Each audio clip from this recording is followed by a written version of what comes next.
tese, as relações jurídicas que nós fazemos no dia a dia, fazemos elas com um prazo determinado. Quando nós decidimos comprar algo, decidimos um prazo determinado para a realização desse pagamento. Quando nós decidimos ter algo, nós temos um prazo determinado para quando nós queremos ter a aquisição desse produto. Mas ainda que as relações jurídicas, na sua grande maioria, tenham um prazo determinado, há uma especificamente que a lei não concede, que quando nós realizemos ela, nós falemos o prazo. Sabe qual seria essa relação?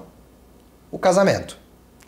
Ninguém normalmente coloca prazo em casamento, seja no âmbito civil, seja no âmbito religioso, não diz qual é a data final, quando é que nós vamos encerrar essa relação.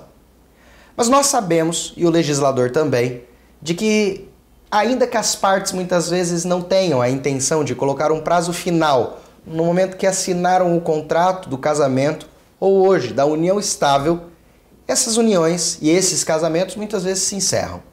E quais são as responsabilidades e deveres que ficam depois disso? Muitas vezes nós temos casamentos que duraram anos. Nós temos relações que duraram décadas. E agora que elas se findaram, como se dá essa relação de ruptura? Hoje nós vamos falar sobre todas as relações de rupturas entre casamentos ou uniões estáveis. Mas nós vamos falar sobre uma responsabilidade. A responsabilidade de pagar pensão, de pagar alimentos de um para com a outra parte. Nós sabemos, hoje diminuiu muito esse cenário, mas que durante muito tempo havia apenas um dos cônjuges que estava no mercado de trabalho e o outro cônjuge cuidava no âmbito do lar. E quando havia essa ruptura, um dos cônjuges, esse que cuidava no âmbito do lar, não estava inserido no mercado de trabalho.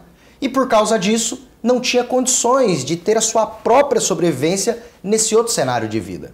O que os juízes faziam e fazem num cenário como esse? Determinam que um dos cônjuges, esse ex-cônjuge agora nesse cenário, pague pensão ao outro. Mas agora o Superior Tribunal de Justiça já tem tido um entendimento pacificado de que essa pensão, esse cenário, ele deve ser necessário e ele deve ser a figura de assistencial, que significa que é para um prazo determinado. Nós vemos aí muitos acordos de divórcio, muitos acordos de rescisão de união estável, na qual uma parte se compromete a dar para a outra um valor, mas não coloca qual é o prazo. E depois de 1, 2, 3, 4, 5, 10, 15, 20 anos, continua com o pagamento da pensão, mesmo não tendo mais nenhum vínculo de amor, nenhum vínculo de relação íntima, não tendo nenhum outro vínculo a não ser esse único vínculo financeiro. Então hoje, com base em entendimentos do Superior Tribunal de Justiça, nós queremos trazer esse esclarecimento a vocês. A base do que nós vamos falar hoje se encontra num julgamento do Superior Tribunal de Justiça, se chama Recurso Especial e o número 1.616.889, no qual foi dito de uma maneira muito precisa o seguinte, preste bem atenção, a solução de que essa pensão seja por prazo definido e não sem prazo, preserva a boa-fé também nos relacionamentos familiares que se acabaram, findos.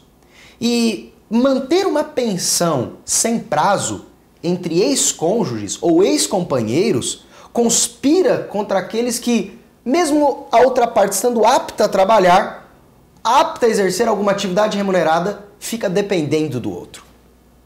Portanto, existem apenas duas situações que não pode se colocar prazo nessa responsabilidade de pagar pensão a ex-cônjuge.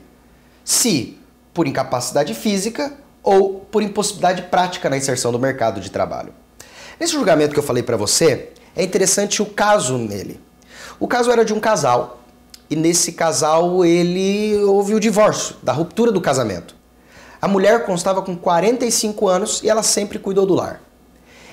Foi arbitrado aproximadamente quase R$12 mil de pensão por mês que o ex-marido deveria pagar para a ex-mulher.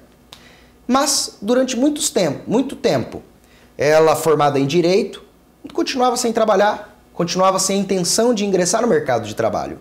E ele entra na justiça, essa matéria vai até o Superior Tribunal de Justiça, e o Superior Tribunal de Justiça entende que nesse caso especificamente, ela deveria e estaria plenamente apta, pela idade dela, a ingressar no mercado de trabalho. E por esse motivo, exonerou a pensão e fixou a tese: pensão para ex deve ser por prazo determinado. Portanto, se você se enquadra numa situação como essa ou conhece alguém que se enquadra, procure os seus direitos. Não se trata de inclinar-se para um lado ou para o outro, mas o que a lei diz. Meu nome é Felipe Ávila e esse é o programa Seu Direito.